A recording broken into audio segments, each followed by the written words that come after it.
Borgu çam çıgar. Borguan çamdı görgende enne kengin can çıgar. Atandın görgende borguan çamdı karasa.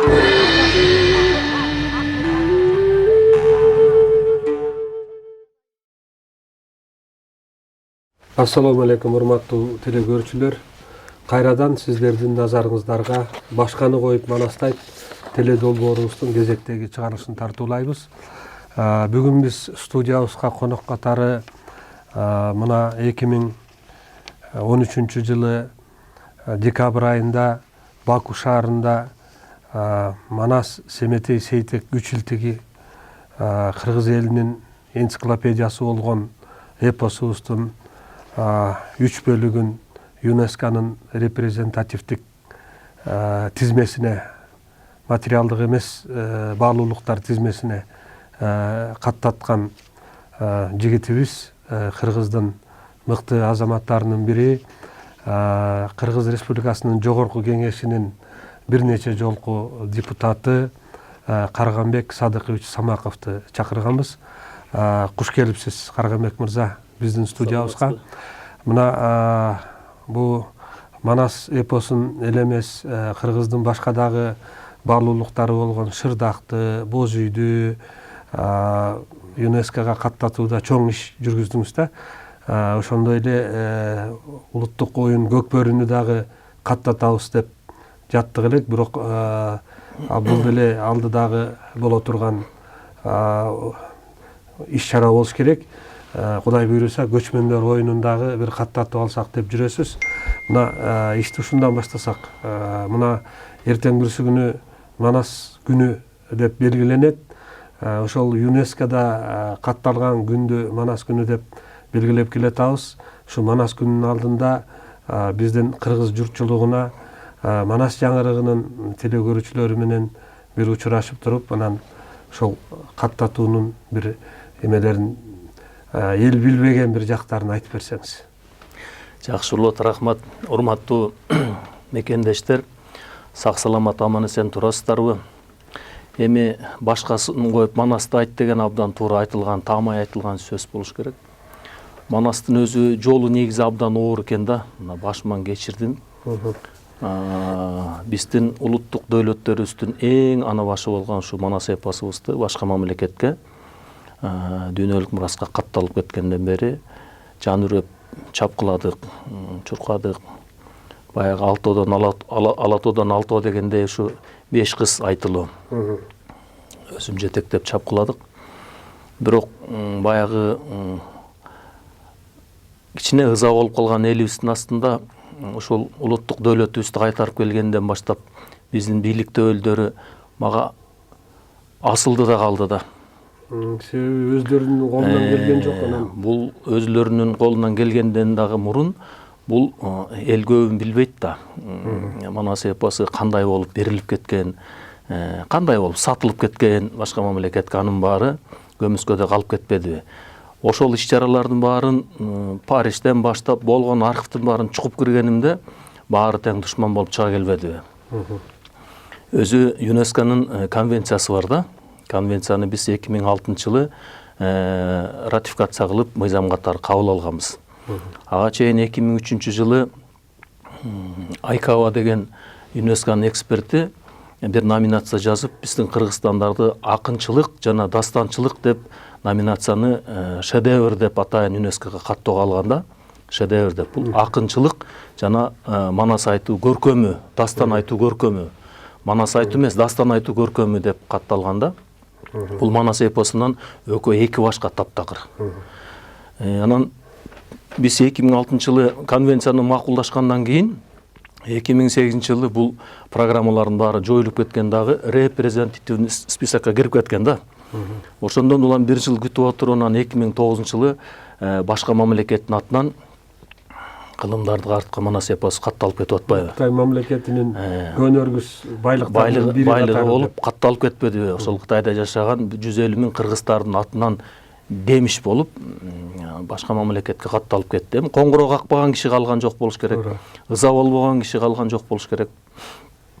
Анан ошол кезде өзү чоң каражат бөлүнүп сырттан чоң иштер жасалган. Биздеги ошол кездеги өкмөт, Маданият министрлиги, Тышкы иштер министрлиги ошол бийликтин убагындагы баары тең унчукпай баштарын кумга тыккан страустай болуп гана туруп берген да. Же болбогондо номинацияга, конвенцияга байланыштуу 2 жыл мурун макулдук берилет. 2 жыл. 2007 жылы өкмөт башы ким болуп турган аны жакшы билесиңер. Ошол кезде керек болсо улуттук ЮНЕСКО боюнча комиссиябызды дагы жоюп жиберишкен. Бардыгын жокко чыгарып коюп, унчукпай туруп бергендиктен улам башка мамлекетке кенен кесир катталып кеткен. Ошонун артынан чуркап аракетимди жасадым. Эл аралык байланыштары бар, мүмкүнчүлүктөрү бар, мага окшогон кыргыздын атуулдары жүгүрсө, алар деле чечмек беле, ким билет, бирок тагдыр ошондой болду. Вазипа менин мойнума илинди окшойт. Чапкылап жүрүп 157 мамлекет менен дипломатиялык сүйлөшүүлөрдү жүргүзүп, ар жака бер жака кеткен өтө көп чыгымдар болот. Айтылбай деле койчу нерсе, бирок ал чыгымдардын баарын өзүм каржылап, биздин кыргыз мамлекети болгон эл аралык уюмдардын баарына кире берген да. Макулдап эле кире берген, бирок ал эл аралык уюмга төлөй турган взностордун баары төлөнбөй $800 000 карыз болуп калган. Карыз болгондон кийин ал мамлекетти добуш берүүгө киргизбейт. Не то что баягы номинация, добуш берүүгө киргизбейт. Ошондуктан ал мамлекеттин милдетин кошо жүк мойнуна артып алып чуркап жүрдүк да. Мамлекет бир жардам берип, же бир телефону звонок кылып, же бир тыйын жылдырып, же бир дипломат жиберип чапкылаганды көргөн эл болсо айтат эле да. Бирин серин гана дипломаттар чуркап жүрдү. Ошол жерде Кыргызстандын элчилигиндеги Жыргалбек Азылов элчибиз, 1-2 дипломатиялык сотрудниктер, ЮНЕСКОнун 5 кызы чуркап жүрүштү. Мындай бир ооз эле жана Ала тоодон 6 ооз дегенибиз ошол болбоду. 157 мамлекетти тикелей сүйлөшүп, биздегидей макул добуш берип коем деп алдап койбойт.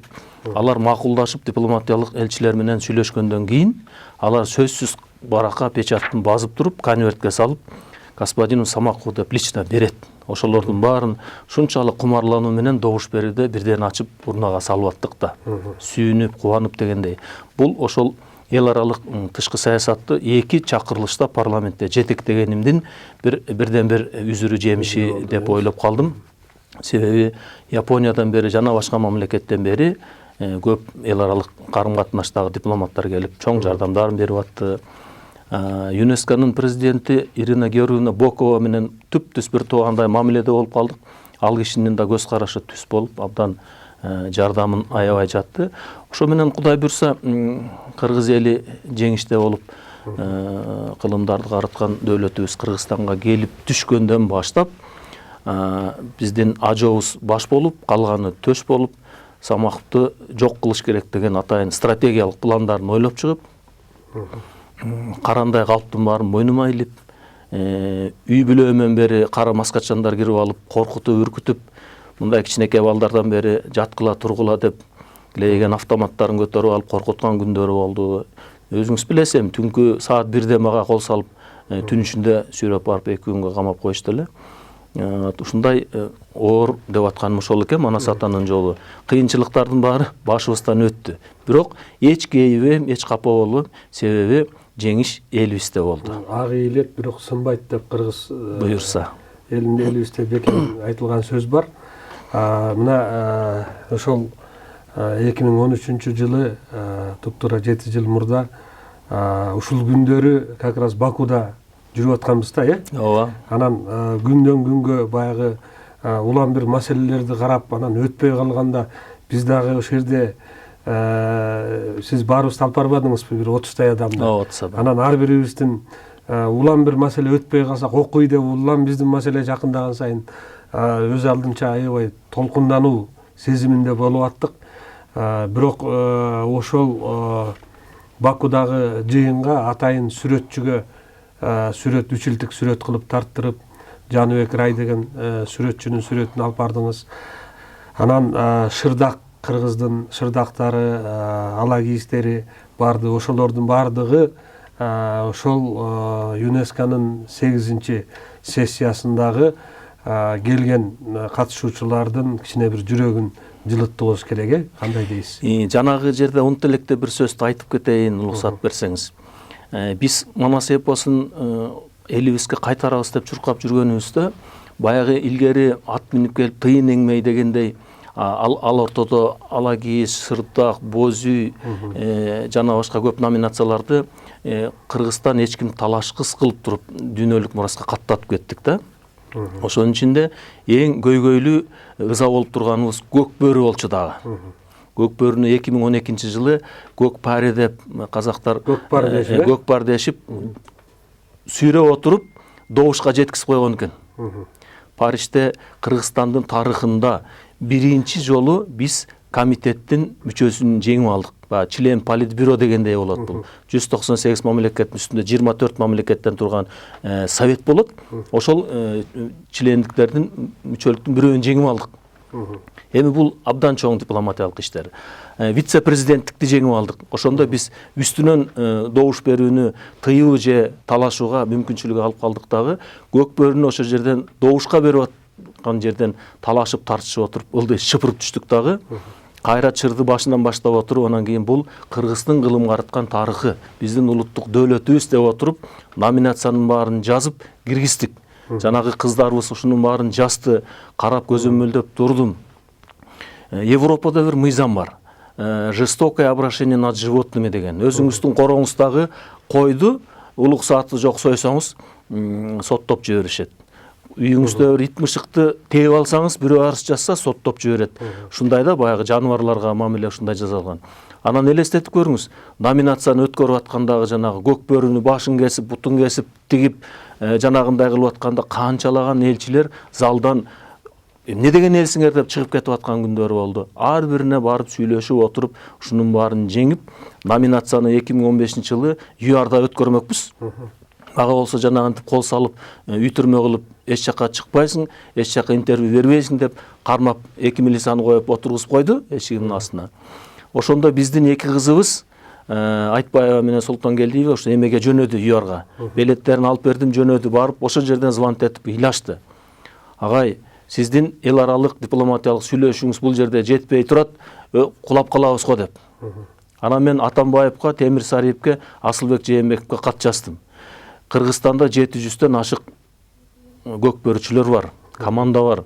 Эгерде ушинтип башка мамлекетке тарттырып ийсеңер, бетиңерден кеткис так болот, кара так болот деп кат жаздым үчөөнө тең. Эчтеке жооп болгон жок. Ошентип ЮАРда көк бөрүнү кулатып өткөрө албай калдык. Анан кайра кийинки жылы акыркы жылда кайра кат жаздым. Менин жалган-жалаңарды баары Кудай таалам көрүп турат. Манас атамдын руху көрүп турат. Силер кол бутумду бошоткула, колуңардан келбесе. Мен барып көк бөрүнү Кыргыздын улуттук дөөлөтү катары мен дүйнөлүк мураска бекитип келейин деп. Такыр мага мүмкүнчүлүк берген жок. Анан Сапар Исаков деген бир шыпылдаган жаш жигитибиз бар эле, ар жак бар жакты чабыштырган. Ал бала 30 адамды алып алып, толтура каражатты алып алып Парижге мен бүтүрүп келмекчимин деп барып, 30 менен чогулуп, тамды сүзүп, биринчи эле эшиктен кулап кайра келишкен. Өткөрө албай, уят болдук деп. Анан акыркы жыл мына өткөрө турган. Ошондо айла жок, биздин эксперттер айтыптыр, баягы Карганбек Самаковдун жактаган, защита кылган номинациясынан башка номинация өтпөйт бул жерде деп. Айла жок, ошол номинациямды көтөрүп, Парижге добушка коюп туруп, Кыргыз элинин дүйнөлүк мурастагы биздин чоң мурасыбыздын бири деп дүйнөлүк мураска каттатканбыз аны. Кудай буйрса каттатканыбызга 4 жыл болду. Ал Кыргыздын улуттук дөөлөтү катары көк бөрү деп катталган. Ал ортодо ар ким барган айтып жүрөт, бирок мен баягы утвердительно айткым келет. Бул дүйнөлүк мураска Кыргыз элинин көк бөрүсү деп катталган. Демек көк бөрү катталган. 4 жыл болду. Бирок эми өзүңүз жакшы билесиз, ЮНЕСКО боюнча кандай жеңиштер болсо, эч бир жеңишти, эч бир элдин майрамын сүйүнүчүн сыртка чыгарбай, колдон келишинче жаап, басып, кармап турушпадыбы. Аскар Акаевдин убагында жанагы информационный отделинде 3 адамды дайындап, 2000 жылдан бери эсиңизде бар чыгар, анда КТР'ди Кара Жыгач деп коюшчу. Ошо жерден баш көтөргөн элдин акыйкаты үчүн кыйкырган оппозициянын баарын эле шыбап жатып калчу эмес беле. Ошондо информационный отделинде Фарид Ниязов, Абдил Сегизбаев жана бир депутат үчөө ошо жерде иштечү. Аны үч тамгалар ошол кезде кодовый ат коюп Тризланка 3 кандек деп ат коюп коюшкан. Чекистер айтып берип күлүп калышар эле. Ушул үчөө эле шыбап жатып калчу баарын. Ошол үчөөнү Атамбаев колдонду. Атамбаев колдонду. Мисалы үчүн Фарид Ниязов айтып атат, 14 майда массалык маалымат каражатынын жетекчилерин жана өзүнө лаялдуу адамдарды чакырып алып, биз эртең Самаковду камайбыз, колуңардан келишинче шыбагыла, каралагыла деп тапшырма беришкен. Ал журналисттердин көбүнүн эсеси мага телефон чалып чыкты. Ушундай деп тапшырма берди.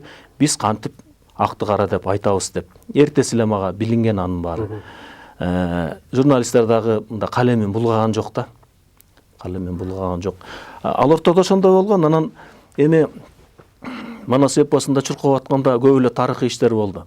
Күндөрдүн биринде Манас атага күмбөзүнө барып Куран окуп келейин деп таласка барып калсам, бир адам келип сүйлөшүп калды. Бир сөз айтып эле күлө береткен.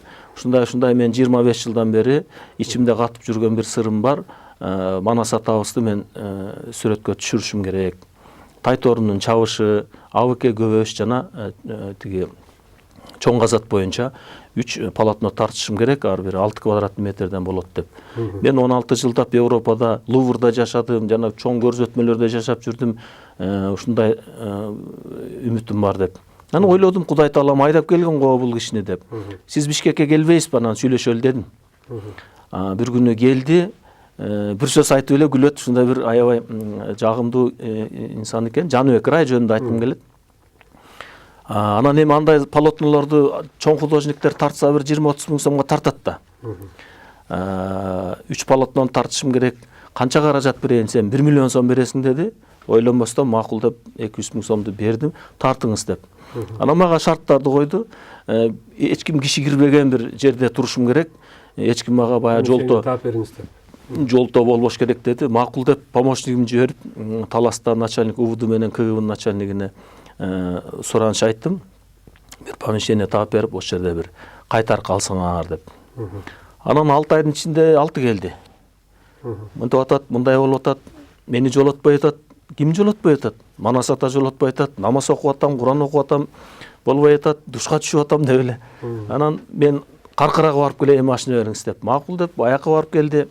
Баягы өзүнүн элестерин чогултуш керек экен да. Ошентип анан жарым жылдан ашып калганда баягы картиналар пайда боло баштады да. Анан миң уккандан бир көргөн дегендей, жанагынча эл аралык мамлекеттин өкүлдөрүнүн баарына айтып отургандан көрөк, ошону бир көрсө деген дагы алгач үмүтүм болду.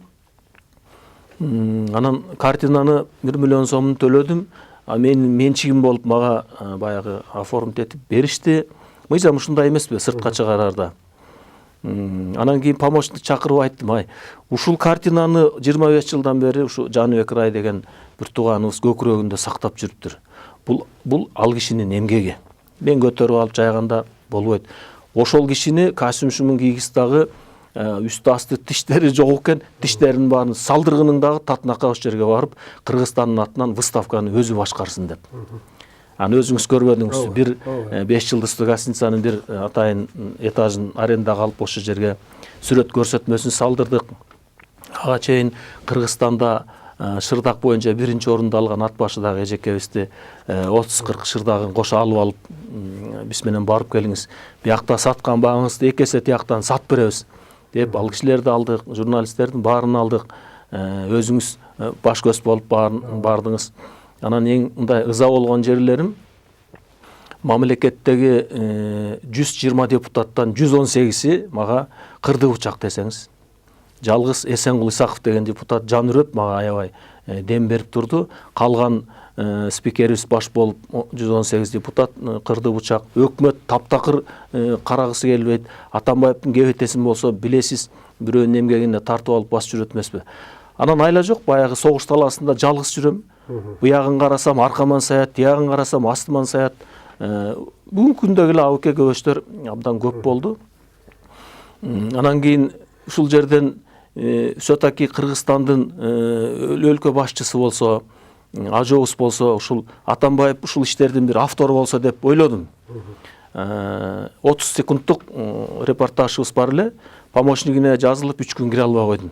Кудай таалам киргизбей койду окшойт. Болбогондо 30 секундтук репортаж болчу. Атамбаев мага Карганбек барып эми туус айып кел, жеңип кел деп айтмак бир. Экинчиси, ары бер жака көрүнгөн тойго чапкылаган самолеттун көп болсо 7 тонна солярка кетет экен, соляркасын деле мен төлөйүн. Бер 30 киши кыргызстандыктар салып алып туруп, сенин самолеттуң менен барып ушундай жеңишке жетип келели деп түз рейс жок да. Деп ойлогом, анан 3 күн такыр кабыл албай койгондон эми тагдыр ушундай экен дедим. Сиздер деле учканда аэропорттон, Алматынын аэропортунан эмне самолет менен учтук, кандай болгон менчик самолет экенин деле көп түшүнгөн жоксуздар да. Ошо казактагы досторго чыгып жардам бергиле дедим. Эң ыза болгон жерим ушул биздин чек араны кесип өтүп бараткан жерде биздин өзүбүздүн чек арачы офицерлер баардыгы баягы жүктөрдүн баарын чачып, түшкүлө, текшерип, келеп паспорт кана башка деп аябай ыза кылбадыбы? Манас атабыз үчүн жалгыз биз бараткансып. Ошол жерден аябай ыза болдук. Ал эми өтө бергенде тиги казак достор кандай кылды? Автобустун артында мен жипте отурат элем. Биягыман бир полковник келди дагы, терезени түшүрсөм, Самаков сизби деди, менмин дедим. Тиякты карап туруп ышкырды, казактын чек арачыларын карап туруп. Манас баарыбыздын, биздин дагы атабыз, ийгилик менен келгиле деп койду.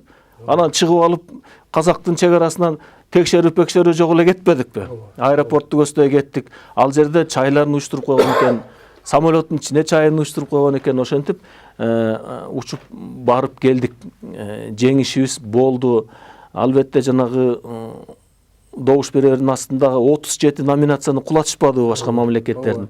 А мен ары бери чуркап чуруп карасам, баарыңар эшикке чыгып алып турсуңар. Окуйм, эмне болду десем, ой баары эле угулап атат. Сарсына болуп атабыз деп эшикте туруп турсуздар. Ошол кезде Япониядан көп дипломаттар келген жардамга. Ошолар менен чуркап, чапкылап жүрөт элем ары бери. Ал ортодо тиги жыйынды алып бара турган Азербайжандын тышкы маданияттын жетекчиси эмес беле министри. Ага барып сүйлөшүп, баягы кооз шырдактын бирөөнү белек кылып, сөөм карыш каныбызда түрк атанын каны, бир улуттун элибиз, жардам бериңиз деп сүйлөшүп келген болчумун. Ошон үчүн жанагы 6-10 мүнөт калганда бир номинацияны өткөрө коелу деп бизге боор тартып жардам бергени ошол болбодубу? Кудай бурса. Ошентип жеңип кеттик. Эми бул элдин жеңиши. Кудай бурса. Өзү негизи баягы Манастын жолу катуу экен деп айтпадыңызбы? Чынында эле мындай алып карасак, мына 52-жылкы баягы Эсирак Илимдер Академиясы өткөзгөн конференцияда дагы Манасты таптакыр бул реакциялык чыгарма, бул улутчулдук чыгарма экен деп муну таптакыр баягы элге чыкпай тургандай кылып, китеп болуп чыкпай тургандай кылып тыюу сала тургандай абал болуп калган экен. Мына ошондо дагы казактын мыкты жигити Мухтар Амирханович Ауезов атайын Алматыдан чыгып алып таң атпай келип, анан академияда биздин баягы кырды бычак болуп аткан биздин окумуштуулардын сөзүн угуп отуруп анан аягындан кийин Кыргызга Манас керекпи же кереги жокпу деген суроону коюп туруп, анан кайра өзү керек деп туруп, анан кийин баягы бир чети мындай сактап калганга жардам берген десек дагы болот да. Анан экинчи жолу мына 13-жылы ошол ЮНЕСКОда эл аралык деңгээлде дагы Манасты бул кыргыз элинин көнөргүс байлыгы экендигин далилдеп, ошону номинация катары өткөзгөнгө өзүңүздүн салымыңыз болуп атат. Мында дагы казак досторудун, казак туугандардын, боордошторубуздун боор тартып жардам бергендигин белгилей кетишибиз керек да. Мындан тышкары дагы мен айта кетким келет деле көрүүчүлөргө. Именно ошол эмеге ЮНЕСКОнун жыйынынын алдында 5 бейжинди кыдырып келели деп сизге кайрылбадымбы? Анан макул деп, анан бияктан ЮНЕСКОнун иши боюнча мен бара албай калдым, Темирбек байке өзүңүз барып келиңиз деп каржылап биздин тиги Макеле Өмүрбай профессорду бардык каржысынын баарын өзүңүз көтөрүп, анан ошол 5 бейжинди кыдырып, 5 бейжин эле эмес, Кытайдын ошол 5 бейжинди издеп жүрүп, 9 чоң шаарларында болуп, ошол жердеги музейлерди кыдырып, музейлерден анан Манас атабызга байланышкан сүрөттөрдү таап келдик. Өзүнүн сүрөтү табылбадыбы? Анан бул дагы сиздин эмгегиңиз, муну дагы элибиз билиш керек деп ойлойм. Кудай буйруса, мынакей 5 бейжин кайда деп Манастагы китеп жазылды. Буйруса жакынкы күндөрү бул китеп дагы биздин окурмандардын колуна тиет деп ойлойм да. Кудайым буйруса. Анан Карганбек Садыкович, бул ЮНЕСКО маселесиндеги Кыргыздын көнөргүс байлыктары, Кыргыздын баягы индекстеринин бири Манас болсо, бири Кыргыздын жана кол өнөрчүлүгү, Шырдагы, бири улуттук оюндары, мына булар боюнча айтылды. Эми мына сиз көптөн бери айтып жүрчүсүз, Кыргыз мамлекетин бул элибиз болгон 6 миллион эле да, муну оюнчуктай эле кылып туруп, конфетка кылып койсо болот, экономиканы көтөрүп койсо болот деп жүрчүсүз да. Анан кече күнү ушул Дасмияда өткөн чоң конференцияда ушул программаңызды элдин алдына баягы тартууладыңыз да. Чынында эле мен да ойлоп жүрчүмүн, Карганбек Садыкович кандай программаны айтып атат болду экен депчи. Эми биз чынында баягы Кыргыз мамлекетибизде баягы алтын кендерибизди эле айтабыз да. Кече сиздин программаңызда мен алтындан башка эле, алтынды жөн коюп эле башка эле биздеги кендер менен мамлекетибизди экономикасын көтөрүп койсо боло тургандыгын аябай далилдүү айтып бердиңиз конференцияда. Ошону бүгүн биздин телекөрүүчүлөргө дагы айтып берсеңиз четинен. Рахмат агай. Ушул сөздү айтардан мурун мына ЮНЕСКО боюнча элге бир түшүнүк берип кетсем. Эмне үчүн ЮНЕСКО? 1930 жылы ЦИК деген Всесоюзный Центральный исполнительный комитет Советского Союзанын бир эле чечими бар бизде. Итог ксерокопия, оригинал документ эмес. Ошондо жазылып калган. Границы сопредельных государств определяются по поймам реки, по хребтам гор деп. Суу менен, тоонун кыры менен гана деп чектелип калган. Ошондон улам бүгүнкү күндө Кыргызстанда 77 чек ара чыры бар. Аны барып алып, ары талашып, тажиктер менен, өзбектер менен бери талашып, отура бергенден эч кандай майнап чыкпайт. Ошон үчүн буга чуркап атканымдын себеби Ташырабад, Апшыра Тасайы, Кудайырхандын тиги Чеви, тиги Сары Челек, Шахфазил, Өзгөн Бурана жана башкалардын баары деп чуркап жүргөнүбүздүн баары ушул геополитика.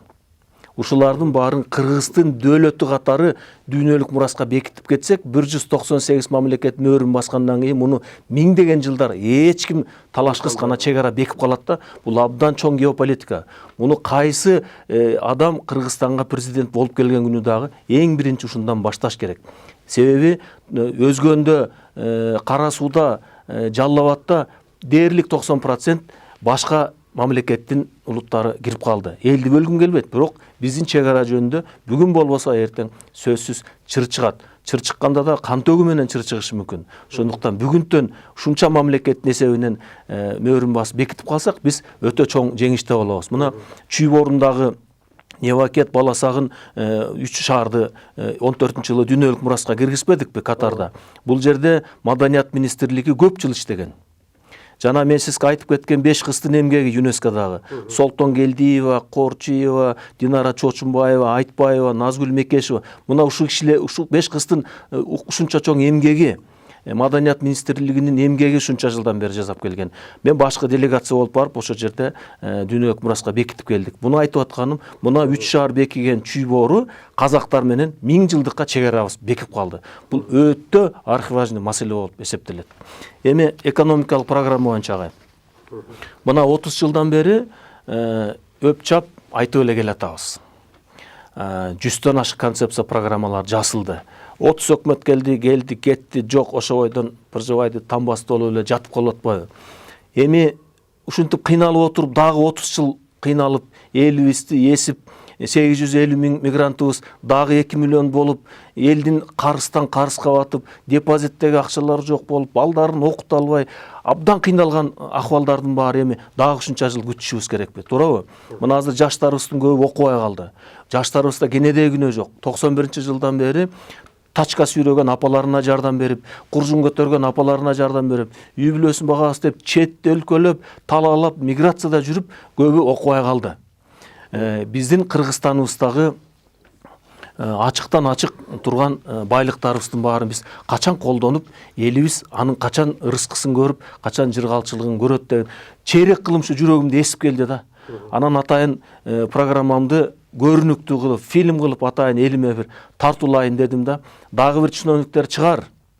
Мына айтып кете турган нерсе 1937-жылкы ата-бабаларыбыздын бардыгын именно ушу Манас пантүркизм болгон атышат, Манасты көтөрүп атышат деп ушу жердеги АВК көбөшүнүн тукумдары Москвага жасып атып, эл душманы кылып аттырып жиберген. 46-жылы Москвада чоң казатты 1000 экземпляр менен чыгарып, Великий поход деп Исхак Разаков атабыз, Ташим Байжиев, Поливанов, Зияшбектенов аталарыбыздын баары ушунчалык жазып Москвадан китеп чыгарып келгенде, бияктагылар кайра жасап отуруп, Исхак Разаковду жумуштан алган, тиги кишилердин баарын каматып ийип, бирөө түрмөдөн өлүп, 10 жыл камалып, анан чыккан.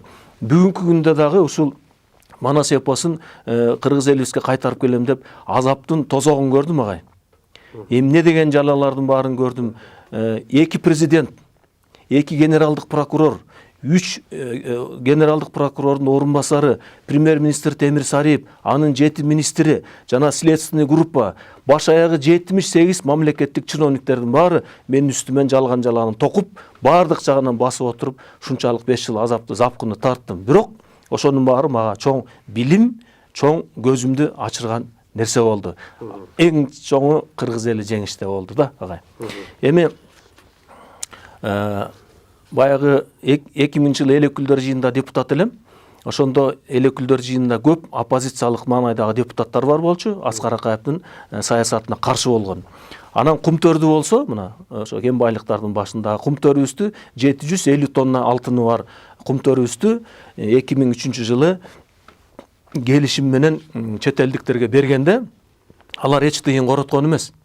Алар өзүбүздүн байлыкты эле кепилдикке коюп туруп, кредит алып туруп 280 миллион долларга куруп, ошол расходун 2003-жылга чейин 5 эсе таап алышкан. 2003-жылы 100% кыргыз элине өтмөк. Ошондо биздин эл өкүлдөр жыйынынан өткөрө албаганына көзү жеткенден кийин мыйзам чыгарып утагында депутаттарга алып барып, элин саткан, жерин саткан, байлыгын саткан, ата тегин саткан ошол кездеги депутаттарга добуш бердиртип туруп, ошол кездеги өкмөт, ошол кездеги мыйзам чыгарып утагындагы депутаттар каркыраны дагы, кумтөрдү дагы, үзөң кугушту дагы мына сатып жиберишкен. Каркыра кийим болгон да. Ошол экөөнү үзөң кугуш менен кумтөрдү сатып жиберген. Ал жерде 750 тонна алтындан кыйла көп алтын бар болуп эсептелген. Себеби бул менин сөзүм эмес. Турдак Унусубалиевич 25 жыл Кыргызстанды башкарып турду. 460 өндүрүш ишканаларын курган киши. Бул кишидей кызмат эч ким кылган жок Кыргызстанга. Ошол кишинин жанында 7 жыл жүрдүм. Абдан көп сөздөрүн айтып берчү, жана чыккан китептердин көп жеринде менин жардамым бар. Ошол киши айтчу, Советтер Союзунун убагында биз Москвага отчет бергенде табылган кен байлыктардын 50%-ин гана ККЗга койчубуз деп. Анан Турдак сөз, жарыктык ал жерде 2 эсе көппү десем күлүп коёр эле, башын чайкап, ооба балам деп. Эми 750 тонна алтын 30 миллиард доллардын байлыгы. Кыргызстанга 1% гана Ысык көл өнүгүү фондуна берет. Калганы бир 100 миллион доллар налог, балок жана башка деп чыгып кетип атпайбы? Мисалы үчүн Туркияда инвесторлор кандай кылат? Налогтагы сенин мойнуңда, айлыкта сенин мойнуңда, тапкан алтындын 50%-ин коюп коесуң элге. Калган расходуң баары сенин 50%-инде деп мыйзам кабыл алып койгон. Биз эмне үчүн анта албайбыз? Эми ал алтын биякта турсун. Ошол жердеги жанагы кымбат баалуу темирлердин королевасы деп койгон 102 тонна платина жөнүндө бир да киши кеп кылбайт. Ал 4 миллиард доллар турат. 247 тонна палладий бар. Ал деген 8 миллиард доллар турат. Аны эмне үчүн эч ким кеп кылбайт? Канча каражаттар ал жерде жатат. Ошондуктан алтын десе эле көтөргөн боюнча чыр болуп, камалып, ызы чуу түшүп жатып калып атпайбы? Ал мамлекеттик комиссияда мен дагы 2 жолу катыштым. Улутташтыралы деп. 2 жолу жанагынтип биздин саткын өкмөттөр сатып ийгенден кийин пресс-конференция берип туруп анан чыгып кеткенмин. Садыр Жапаров комиссия түзүп элибизге кайтарып келебиз деп кармашканда мен ал жерде да жүрдүм чогуу күндө Садыке деп колдоп. Анан эми ошол алтын-палтындардын баарын жыйыштырып коюп эле Кыргызстанда кесипкөйлөрдүн берген маалыматына таянсак 2000 тоннадан ашык алтын бар. Анын баарын жалпы Лондон биржасынын баасы менен эсеби менен эсептеп көргөндө дагы 80 миллиард доллар турат. Алтынды жаап тарыхтын эски барагындай кылып бияка коюп туруп, андан башка элибизди ушундай кыйналып турган абалдан, саясий экономикалык баткактан суруп чыга турган, тез аранын ичинде кийлигише турган биздин кен байлыктарыбыз абдан көп. Аскар Акаевич убагында Швейцария кылам деп өтө чоң салымын салып, эмгегин, кызматын жасаган. Ошол тарихте мен Швейцарияга 7 жолу бардым. Ички тышкы саясатын баарын анализдеп, өзүмчө баамдап көрдүм. Швейцария менен баары окшошпуз. Аларда 8 миллион, бизде 7 миллион эл бар. Тоо таш, көл баары окшош. Бир гана жагы, бизге окшош болгон жагы, аларда 223 миллиард доллар мамлекеттик бюджети болсо, бизде 1,7 миллиард доллар бюджетибиз бар. Бир гана окшош болгон жагы. Бирок бүгүнкү күндө ошол Швейцариядан биз 2,1 эсе өйдөрөөк тура турган шартыбыз бар. Ошонун баарын мына мен комиссияда жүрүп дагы аябай кармашып, ошол Госгеологиянын комиссиясында жүрүп, атайын пресс-конференцияга чыгып кеткенмин. Кен байлыктарды эл менен кеңешпестен, элдин үлүшү каякта, элге эмне тиет дебестен ушул жерден жонунан том бычып 2200 лицензияга кыргыз байлыктарын сатып жиберишпедиби? Ал жерде канча кармашым жатат? Маселен 2009-жылы мен нарындыкмын өзү. Нарындагы эң чоң кен байлыгыбыз жетим темир кени менен сандык алюминий кен байлыгын 2009-жылы башка мамлекетке карматып жиберишкен. Болгону 2 миллиард доллар темир жолду силер кургула деген тарихтеги сүйлөшүүлөр менен берип жиберишкен. Ал ортодо жакшы билесиздер, Аксай арпа боюнча ниет протоколдорундагы 99 жылдык арендага деп берип жиберишкен, Манас эпосун берип жиберишкен. Ошонун баарын мен кайтарып келдим. Пекинде канча жолугушу болду, канча 10 жыл өтүп кетти, андан бери кыргын сүргүн болуп отуруп, ошолордун баарын кайтарып Пекинде КТРКда түз эфир бергенмин. Айланайын элим журтум, куттуктайм жеңишиңер менен деп. Мына 2010-жылкы революция болгондон кийин дагы биздин нарыныбыздагы Кумбел деген 100 тоннадан ашык алтыны бар кен байлыгыбызды барып жолугушуп, ушул жердеги Бишкектеги лицензиясынын баарын ушундай тытып жокко чыгарып таштаганмын. Ал жерде 6-7 миллиард доллар жатат. А элибизге берген байлыгы тыйын. Мына ошондон баарын камтып келип, алтынды бияка кое турсак деген оюм бар. Бүгүн мен ушу экономикалык программамды кече күнү жарыя кылдым элге.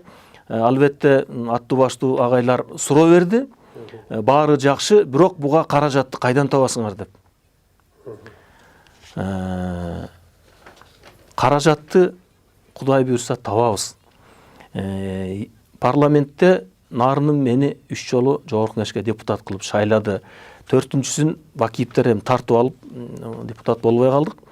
Ошол элдин ишенимин актайм деп чуркап жүрдүм. 2 чакырылышта тышкы саясатты жетектедим.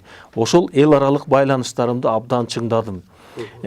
Не только саясаттар, ал жерде дүйнөдөгү аттуу баштуу үлкөн ишкерлер дос болгон иштердин баары. Ошолордун баары менен сүйлөшүү жүргүзүп, анализ жүргүзүп келип, алар бияка көмүскө келип, Кыргызстандын суусунан анализ алып, кен байлыктарынан анализ алып кеткен. Анан жапон досторум айтат, кыргыздар алтындан жасалган диванга отуруп алып, ичики үшүп кеттим деп айтасыңар. Мындай жашооңор силерди алыс калпарбайт деген жерлери бар. Мына алып айтсак, биздин жетим темир кенинде 5 миллиард тонна 31-ден 46%ке чейинки темир оксидтери бар. А жерде ванадий бар, күкүрт бар, титан бар, никель бар, алардын баарын жалпы жонунан эчтеке химиялык завод эчтеке курбай туруп, ошо жалпы жонунан башка мамлекеттер менен келишим түзүп соода алака жүргүзө турган болсок, ошол жерде 340 миллиард доллар акчабыз жатат. Элестетип көрүңүзчү. Бүгүнкү күнү Кыргызстандын бюджети 1,7 миллиард доллар. Демек 150 жыл элибиз жашай турган акчабыз ошол жерде жатат. Сандык алюминий кенинде 40 миллиард доллар акчабыз жатат. Зардалекте 40 миллиард доллар акчабыз жатат. Бала чычкан кенинде 43 миллион тонна титан жатат. Ал дээрлик 350 миллиард доллардын акчасы жатат. Миллиард доллар булар, миллиард доллардын акчасы жатат. 1 миллион тонна кобальт жатат. Ванадий жатат. Ванадийдин баасы 43 миң доллар. Ал жерде өзүнчө 100-110-120 миллиард доллардын акчалары жатат. Мына ушул кен байлыктардын баарын биз кандай иштетебиз деген мен элге гана сунушумду бердим. Колдоп бир турса кеңмекен каныкей болуш эмнекен дейт. Бул мындай тартипте кете берсек, дагы алдангандын үстүндө болуп кете беребиз. Себеби Кыргызстандын тагдырын, анын ичиндеги элдин байлыгын башка сырттагы эшелондар чечип жатпайбы? Мына ушунча жылдан бери биздин элибиздин, бийлигибиздин саткындык жолу менен, коррупциялык жолдору менен жанагынтип отуруп 20 миллиард доллардан ашык кен байлыгы сыртка чыгып кетти. Элдин көбү билбейт. Bir 4 миллиард доллардын тегерегиндеги биз кредит алып турубуз деп ойлойт. А чындыгын айтканда 11,5 миллиард доллар кредит грант алганбыз. Элестетип көрүңүз, буга биз 20 ГОК курсак болмок да. То кенди байыта турган комбинат курсак болмок. Жылына 2 миллиарддан болгондо 24 миллиард доллар элибиздин чөнтөгүнө түшүп турган иштерди жасасак болмок. Болду, анын баары кетти. Кеткендин баарын кайтара албайбыз. 460 завод фабрикасынын баарын талкалап сыртка чыгарып идик, арматурасына чейин сатып. Ал жок, келбейт. Бирок бүгүнкү күндө андан көп жакшы иштерди жасай турган шарттар келип отурат. Бул кандайча жол менен барат? Маселен, Нарында, Көлдө, Таласта, Чүйдө жана башка кен байлыктарыбызды 100% элдин колуна өткөрүп беришибиз керек. Ошол жерде жашаган элдердин баары тең акционер болуш керек.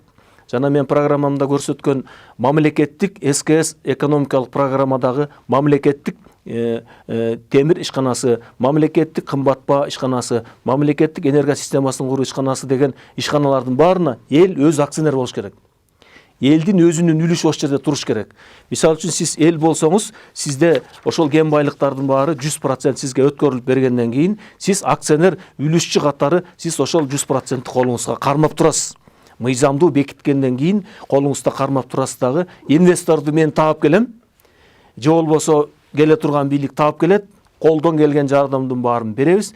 Ошондо инвестор сизге түз келет дагы, ири отуруп түз кеңешип, сиз менен эл менен өзүлөрү кеңешет. Өндүрүштүк чыгымдар канча болот? Салык канча болот? Айлык майыналар канча болот? 30% болобу? 40% болобу? Ошолордун баарынан чыгаргандан кийинки кен байлыкты эл менен отуруп алып анан өзүлөрү бөлүшөт. 30%-тен бөлүшөбү, 40%-тен бөлүшөбү, ошентип элдин байлыгы элдин өзүндө калат. Анан бир нерсе айтып кетейин, мына бүгүнкү күндө албетте эл дагы жүрөгү үшү бүттү да, эч кимге ишенбей жатып. Бирдеме болгондо эле бул жакта биз экологияны сактайлы, анан бул келечек муунга сактап берели деп эле айта беребиз го. Бирок ушу сактап отуруп эртең бизди Кытай басып алганда же элибиздин баары талаалап мигрант болуп кетип Кыргызстанда башка улуттун элдери жашап калгандан кийин өткөрүп бергенбизби? Качан эл анын ырыскысын, качан эл анын жакшылыгын көрөт деген суроо өзүнөн өзү туулуп жатпайбы? Ошол заводдордо өзүбүздүн элибиз иштейби же адистердин баарын тыштан алып келебизби? Ушул маселеге да токтоло кетсеңиз. Мисалы үчүн Кеминде биз 2010 жыл депутат болуп келгенде Кеминдеги 120дан ашык сейрек кестешүүчү элементтер бар да. Диспрози, эрби, иттерби жана башка 120дан ашык абдан кымбат сейрек кестешүүчү металларыбыз бар. Ошол жерде Советтер Союзунун убагында тоо кен байытуучу завод менен химиялык кайра иштетүүчү комбинат бар болчу, билесиздер, Орловкадагы. Ошол жерден Советтер Союзунун убагында 64-65 жылдан бери Союз тараганга чейин 55.534 тонна 80 миллиард доллар турган байлыгыбызды түптүз Советтер Союзунун борборуна чыгарып кеткен. Ошол бойдон союз чачырап, ал жер жабылган, түп тамырына чейин талкаланып жок болгон. Бирок 2000-жылы ошол жердеги кен байлыктарды, ошол жердеги Гевер аттуу баштуулар аукционго коюп туруп, болгон 2 миллион еврого сатып жиберишкен. Ошол жерде мен, Эсенгул Исахов, Нуржан Байдалиева деген кызыбыз бир 4-5 адам чуркап жүрүп, ушуну лицензиясын жокко чыгарып туруп, кайта элибизге кайтарып келгенбиз. Ал жерде 50 миллиард доллардан ашык байлыгыбыз жатат. Кудай буйрса. Эми жана сурооңузга жараша, Кудай буйрса, эгерде эли журтубуз ушу биздин сунушубузду колдоп, тууратап, эч кимге тышкы карысыбыз жок, ички карысыбыз жок, кенен кесир жашайлы, депозитте кенен кесир акчабыз болсун, балдарыбыз кенен кесир окусун, айлыгыбыз кенен болсун, жана жашоо турмушубуз өнүккөн мамлекеттердин катарына социалдык деңгээлде теңелсин деген чечимге келе турган болсо, Кудай буйрса, ушул эле айтылып аткан кеминде тоону горно-обогатительный комбинат курулат дагы, баягы эле Орловканын ордуна ошол сейрек кездешкен металлдарды иштете турган химия комбинаты курулат. Бул бир. Экинчиси, эки нарын тоо кен байлыгынын жанына горно-обогатительный комбинат курулат. Үчүнчүсү, Таласта горно-обогатительный комбинат менен темирди кайра иштете турган темир химиялык завод курулат. Себеби Таластагы титанды ошол рудовойдон сатып ийгенибиз 5 тыйын болсо, биз өзүбүз иштеткенибиз 5000 тыйын болот. Өзүңүз жакшы билесиз, асманда учуп жүргөн самолеттордун баары, реактивный самолеттордун баары, космоско учуп аткан корабльдардын баарына колдонуучу темирдин баары ушул титан жана ванадийдин кошулмасы. Ванадий ал жерде абдан көп акчадагы ванадийибиз бар. Ванадий менен титандын эритмесин кошулганда эң кымбат баада $7500 тоннасы турган баага келип чыгат. Ошонун баарын кура турган комбинат курабыз. Мына эки Жумгал өрөөнүндө болсо, алюминийди кайра иштете турган, ал жерде 200 миллион тонна, жана Зардалекте 220 миллион тонна, 20% кошулмасы менен бизде алюминийдин кени бар. Бере турган баягы жалпы баасы $40 миллиард акчасы бар. Ал жерге андай заводдор курулат. Биздин Кыргызстанда эң көйгөйлүү маселелерибиздин бири бул абанын булганышы. Мына Бишкекте 47 чөлкөмдү кошкондо, жанагы 7 дубанды кошкондо, анан эң орчундуу көмүр колдонгон Бишкек жылуулук электр борборун кошкондо 3 миллион тоннага жакын көмүр жагабыз. Анын 800 000 тоннасы Бишкек ТЭЦ колдонот. Анын 40 тоннасы күл болуп чыгат дагы 100 гектар жерди ээлеп жатат. Экологиянын баарын бусуп. Ошол жагылган көмүрлөрдөн абдан уулуу газдар чыгат. Жана CO2-дан баштап цинк, молибден, мышьяк жана башка темирлердин эритмелеринин баары абага учуп чыгат дагы, эл жутуп, андан аркасы менен жанагынтип рак болуп ооруп, кан тамырлары ооруп, өпкө дарттарына чалдыгып, абдан көп адам билинбей ооруп жаткандары ошол. Андан сырткары Бишкекти кандай түтүн каптап жатат, өзүңүз жакшы билесиз. Ошондуктан биздин сунуштарыбыздын бири ПГУ боюнча подземная газоустановкада жер астында көмүрдү иштетип газ алуу. Мисалы үчүн буга чейин 2 проект болгон экен, Жумгал өрөөнүндө жана жылуулук борборун кургалалы деп. Ал жылуулук борборун курганда 20 миллион тонна көмүр жагат. 20 миллион тоннадан чыккан көмүрдөн чыккан түтүн менен учуп чыккан жанагы металл темирлердин баары абага чыгып туруп, жанагынча мөңгүлөрүбүздүн баарын үстүнө конуп туруп, мөңгүлөрүбүздү жок кылат. Себеби жана металлдар кээ бири 700 градуста, кээ бири 900 градуста металлдарыбыз газообразный состояние айланат дагы, газ менен асманга учуп чыгып, абдан чоң жаратылуу зыянын алып келет. Биздин жумушубузда болсо бүгүнкү күндө мына дүйнөлүк өнүккөн мамлекеттердин баарында колдонулат, көбүн эсесине мен барып келгенмин. жер астында жаткан көмүрдү ошол жерден эле кычкылтек менен водород суунун басымын берип көмүрдү жердин астынан эле эч казып чыкпай күйгүзүп бизге керектүү 2 миллиард куб газды ошол жерден чыгарып алабыз. Ошол чыккан газдын жанына жылуулук электр борбору орнотулат дагы 2000 мегаватт же болбосо 6,5 миллиард киловатт саат электр энергия ошол жерден берет. Ошол жерден чыккан электр энергияны өзүбүздүн жогорку чыңалуудагы электр зымын тарткан чордондор менен алып келип туруп Бишкек ТЭЦке киргизип, Бишкек ТЭЦтеги көмүрдү жагып аткан угольник котелдордун баарын биз электро котелдорго алмаштырабыз. Алмаштырганда тарс эле ошол жерден кан буугандай көмүр жагуу токтойт дагы абага чыгып аткан, абаны бусуп аткан кычкылтек СО2 газдын баары кан буугандай жок болот. Андан сырткары көмүрдө мисалы үчүн Бишкек ТЭЦте элдин көбү деле билбейт болуш керек. Суткасына 6000 тонна көмүр жагылат. Документально. А бирок чын алып келгенде анын жарым эле жагылат. Мына чоң коррупционный хищение ошол жерде дагы жатат. Вот. Ал көмүр менен жагылган жылуулук 2 жолу 3 жолу аккумуляциядан өтүп келип туруп микрорайондорго атайын 43-47 градус менен араң жетет. Аны ортодон кайра аккумуляция кылып, ысытып, жана Бишкектин тегерегинде 30-40 электрокотельнийлардын тургандары дагы ошол ал жетпей. Эгерде электрочордондорго которулган болгондо КПД коэффициент полезного действия 100%ке көтөрүлөт дагы электр энергиясын үнөмдөөгө абдан чоң шарт түзөт.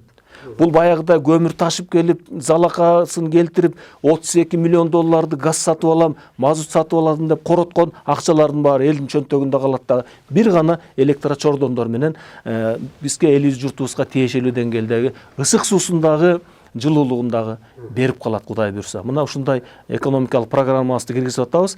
Андан сырткары биз чүй орунна Кудай буйрса бизде жанагы энерготопливо боюнча мыйзам бар эле, ошого 5-6 жыл мурун мен өзгөртүү киргизгенмин. Био топливо боюнча. Ошол бойдон ал мыйзам күчүндө турат. Биз ошо Кыргызстанга био топливо чыгара турган заводду куралы деп буйрса аракеттенип атабыз. Ал эмне кылып кызмат кылып берет элге?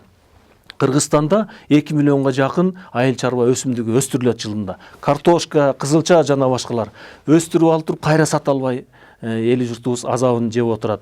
А бул завод курулуп калган болсо, мамлекеттик пландоо комитети аркылуу элдин ар бир калың катмары менен, алыскы катмарлары менен келишим түзүлөт дагы, кандай айдасаң так ошондой туруктуу баа менен баягы биоэтанол заводуна өткөрүлүп берилет. Маселен 2 миллион тонна биздин айыл чарба багытында өсүмдүктөрдөн 600 000 тонна биоэтанол алынат.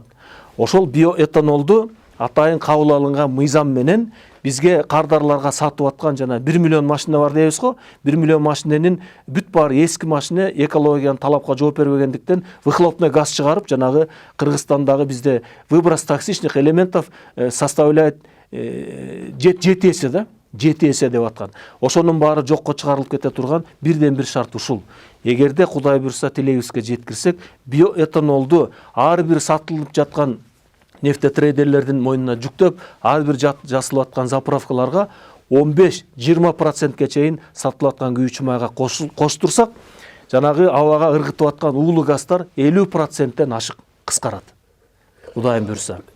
Эми андан сырткары дагы бир орчундуу иштерибиздин бири 91-жылы биз Советтер Союзунан калган жанагындай калдыктарыбыз 14 миллиард киловатт саат электр энергия болчу. Ошол күндөн бүгүнкү күнгө 30 жыл болсо деле 14 миллиард киловатт саатты иштетип келатабыз. Андан бери эч бир кошумча алымча болбой койду. Биздин ушу проектибизде эли журтубузга дагы кошумча 31 миллиард киловатт саат электр энергия кура турган каскаддардын баарын курабыз деп бел байлап отурабыз.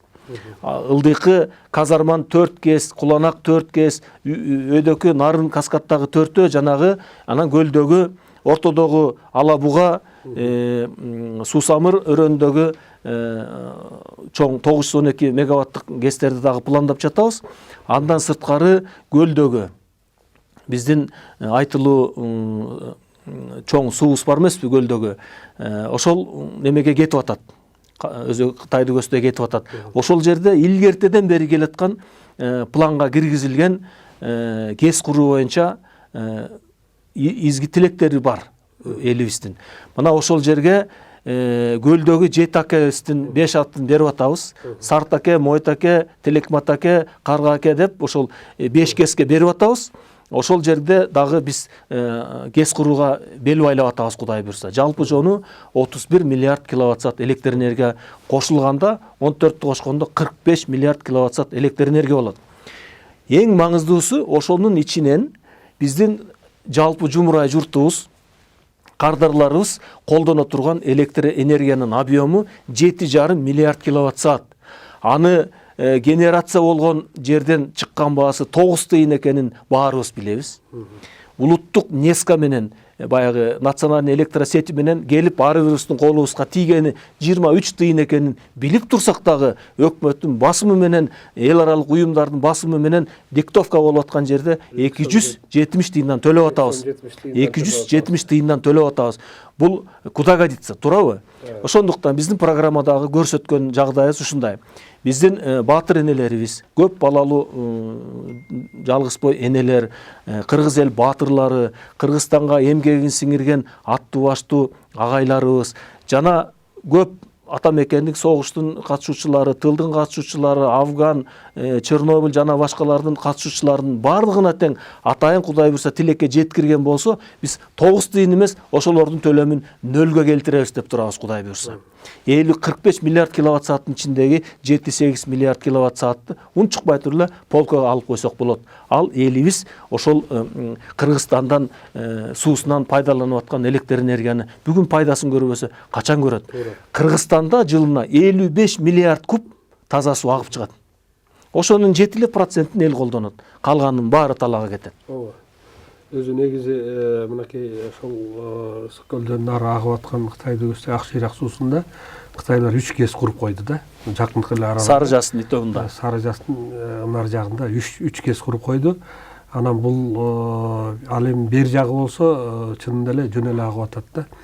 Анан ушул программалардын баардыгы ишке ашыш үчүн Кудай буйруса мына мамлекет жетекчилерибиз мына быйыл жыл жаңырганда президентти шайлайбыз деп атабыз. Анан ушул Кудайдан тилек кылып, ушул бир мамлекет үчүн кызмат кылам деген бирөөнү шайлап алсак жакшы болду да. Кайра эле баягы тас кейпибизди кийип, биз ишенген адамыбыз, шайлаган адамыбыз кайра эле өзүнө жакындарына иштебей турган болсо деген тилек бар да. Эл үчүн кызмат кылса, мамлекет үчүн кызмат кылса. Анан ушул программаңызды азыркы бизде бийликтеги өкмөткө сунуштап көрдүңүзбү? Азыр өкмөт убактылуу өкмөт эмеспи? Ооба. Жумурай журт эл ишеним көрсөтүп, Садыр Жапаровду алып чыгып, президенттин милдетин аткаруучу кылып шайлашпадыбы? Ал киши болсо азыр президенттик шайлоого чыгам деп баардыгын өткөрүп берип турат. Мен Садыр Жапаров менен 2005-тен бери парламентте чогуу үзөңгүлөш болдук. Мына кумтөр жана башка маселелердин баарында Садыр көтөрүп жүрганда комиссияга мүчө болуп алып, кошо колуна кол, бутуна бут болуп кошо жардам берип жүрдүм. 10 жыл бою саясий куугунтукта жүрдү. Мен дагы саясий куугунтукта жүрдүм. Ал жагынан дагы жолдорубуз бир болуп атпайбы? Ошондуктан эли журтубуздун талабы, сунушу жана үмүтү болуп аткандан кийин мен ушу Садыр Жапаровду колдойм деп өзүмө чечим кабыл алганмын. Ошондуктан ал киши Кудайым буйрса январдын 10-унда элдин ишенимин алып келип өлкө башчысы болуп калса, колуна карматам дагы мына Садыке. Элиң үчүн жасай турган жумушуңдун бир бутагы ушу болсун. Калган эл аралык байланыш, жанагы чоң аттуу баштуу инвесторлордун баарын таап келүү жагын Кудай буйрса ал биз толук жардам беребиз. Ал эми бүгүнкү убактылуу өкмөткө өзүлөрүнүн арбайын соголбай турганда бул нерсени мен колдоруна берген жокмун дагы. Андан көрөк Конституцияда жазылуу эмеспи? Источником власти является народ деп. Бийликтин бутагы эл болгондон кийин, булагы эл болгондон кийин деп туруп, элге жалпы кечөө кайрылуу жасап туруп, социалдык сет менен сунуш бердим. Ал жерде ким кандай түшүнөт, ким келечеги үчүн кандай күйөт, анан көрө жатарбыз. Эми Кудай буйруса, ушул программаңыз чынында эле биздин мамлекетибизди баягы түзүлгөн кырдаалда мамлекетибизди алдыга чыгара турган программа экендигине мен өзүм дагы ынандым.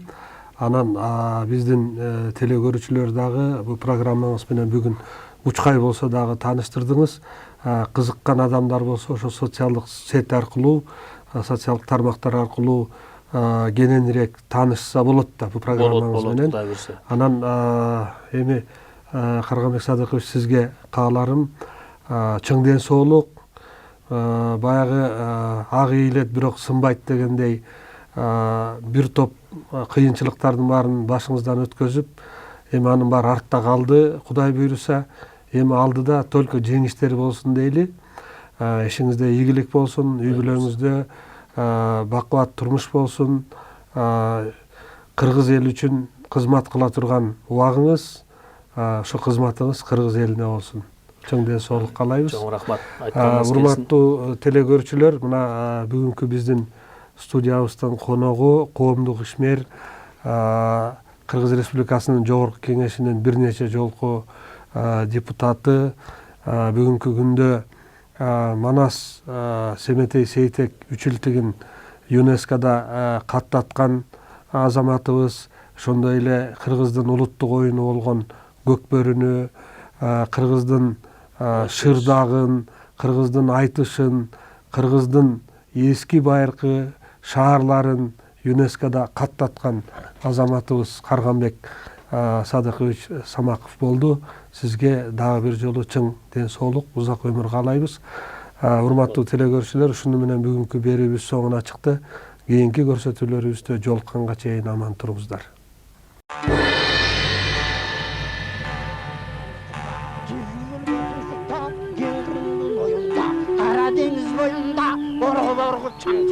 Organ çangdı görgende enne kengin can çıgar. Atandın görüp organ çangdı karasa.